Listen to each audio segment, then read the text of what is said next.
wants to do, and which are the states we want to start our unit in, and what is our expansion. देखिए 2021 का ये जो बंगाल का हम लोगों ने चुनाव लड़ा, ये दीदी के नेतृत्व में लड़ा, बट इसमें भी कोई दो राय नहीं है कि हमारे अभिषेक बैनर्जी, उनकी भी बहुत बड़ी भूमिका थी। और आईपैक और सब जगह कोऑर्डिनेशन करके जो उन्होंने काम किया है वो सिर्फ काबिल तारीफ़ नहीं है, उसकी मिसाल जितनी दी जाए वो कम है। तो ऐसे जब अच्छे लोग जब काम करते हैं, कर्मठ लोग काम करते हैं, तो उनको पार्टी भी कुछ ना कुछ उनके बारे में सोचती है।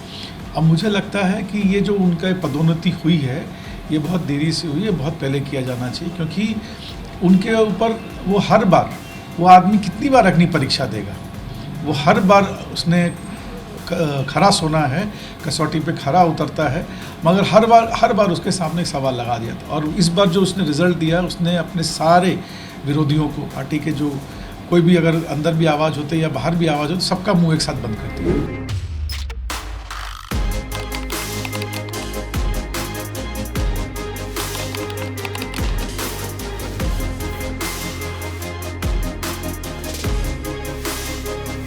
देखो, दो चीज़ें हैं यहाँ।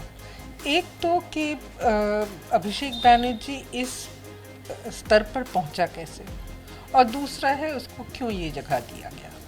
तो स्तर पे पहुँचने का एक और जवाब है, और क्यों दिया गया इसका दूसरा जवाब होता है। तो ऐसा है कि इस स्तर तक आज national general secretary Trinamool Congress का बनना, इसका मतलब होता है कि जब सारी देश तृणमूल कांग्रेस और उसकी राजनीति पे नज़र रख रही है, ममता बनर्जी पे नज़र रख रही है, तो वहाँ पे नेशनल जनरल सेक्रेटरी का पद जो है वो बहुत ही इम्पोर्टेंट एक पद होता है।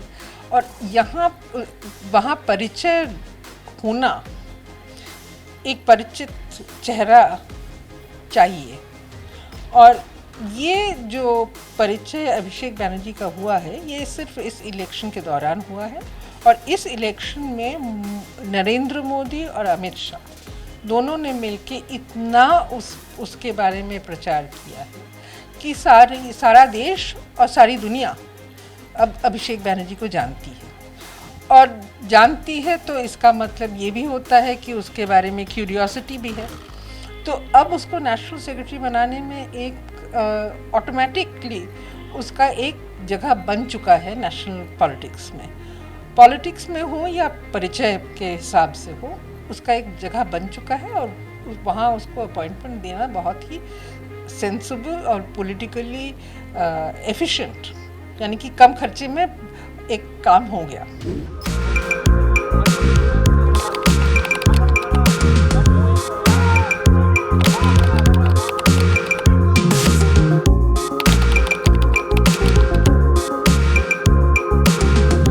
कहावत है, कौवा चले हंस की चाल। तो अगर कौवा हंस की चाल चलेगा तो कौवा कौवा ही रहेगा। तो हमारे जो विरोधी दल, ये सबसे पहले जिन्होंने ये सवाल उठाया था, एक तो अभिषेक दा ने बहुत बढ़िया जवाब दिया कि dynasty is better than being nasty. अगर आपको ये बता दूं, शुभ्रांशु रॉय के पिता हैं मुकुल रॉय, दोनों बाप बेटे इलेक्शन लड़े। ये परिवारवाद नहीं है तो क्या है, मुझे नहीं सब पता। अर्जुन सिंह का बेटा साला, मतलब खाली एक परिवार नहीं, मतलब परिवार के भी एक्सटेंडेड परिवार लोग इलेक्शन लड़ रहे हैं, इन्वॉल्व हो रखे हैं।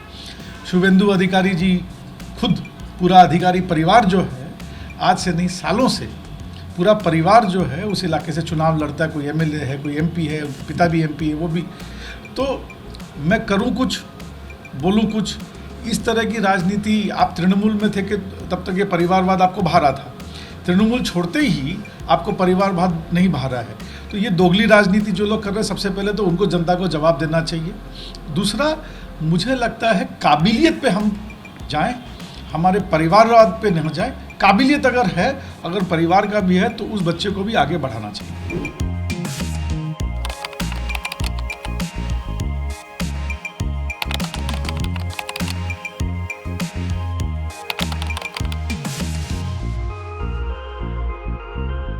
अभिषेक बनर्जी की उम्र बहुत कम है, बहुत कम उम्र में उनको डायमंड हार्बर से ममता बनर्जी ने सांसद बना दिया, युवा तृणमूल की कमान भी सौंपी थी। और अभी उनको इस चुनाव के बाद में चूंकि उनको अपनी पार्टी का प्रसार करना है और 2024 के लोकसभा चुनाव को मद्देनजर रखते हुए तृणमूल चाहती है कि दूसरे राज्यों में भी उसका प्रसार हो, तो इसके लिए वो जानती है कि उनकी पार्टी में और कोई ऐसा बड़ा चेहरा नहीं है। और चूंकि बंगाल की कमान भी संभाल कर रखनी है, ममता बनर्जी बंगाल संभालेंगी और अभिषेक बनर्जी को, सौगत राय को ले लीजिए, सुदीप बनर्जी को ले लीजिए, कल्याण बनर्जी को ले लीजिए, डेरेक ओब्रायन को ले लीजिए, जितने लोकसभा में उनके बड़े कद्दावर नेता थे, उनको एक प्रकार से दरकिनार करके एक नई कमान नए स्वरूप में अभिषेक बनर्जी को ये दी गई है। तो आने वाले दिनों में अभिषेक बनर्जी तृणमूल को दूसरे राज्यों में पहुंचाने का और राष्ट्रीय स्तर पर तृणमूल की पहचान बनाने का एक काम करेंगे। हालांकि मुझे इसमें संदेह, और मुझे निश्चित रूप से संदेह इसलिए है कि आंचलिक पार्टियों को केंद्रीय स्तर पर उतना आज तक उतनी लोकप्रियता मिली नहीं है।